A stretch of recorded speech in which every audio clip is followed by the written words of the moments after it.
Hey, in this video, we're going to look at adding and subtracting fractions, and specifically ones that already have the same denominator. So before we start this lesson, some things you want to be comfortable with is multiplying fractions and then simplifying fractions. That'll help you when you're adding fractions. So the algorithm, the process we do when we're adding fractions, it's not as obvious as you might expect. You don't just kind of just add everything together. But what you have is, if you have something that looks like this on the left-hand side, you're going to add the tops. So we're going to add A and B together. But you'll notice the bottoms, the denominators, are the same, and we don't add those together. We just kind of smush them together into a single of that same denominator. All right, so for this video specifically, we're looking at when we already have this number being the same on the bottom and just working on the process of adding fractions. And then in another video, we'll focus on what if those aren't the same.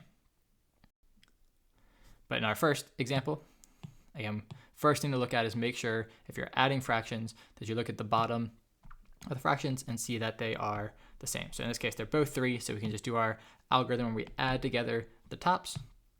8 plus 2 is 10. And again, we don't add together the bottom, we just know they're both 3, so the answer is also going to be over 3. All right, so that's all it is to it for this problem, because we can't simplify the fraction that we got afterwards.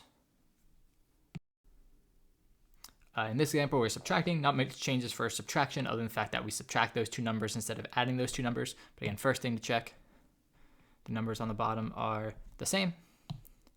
So we can do our algorithm. We do the top minus the top, so 12 minus 2 is 10.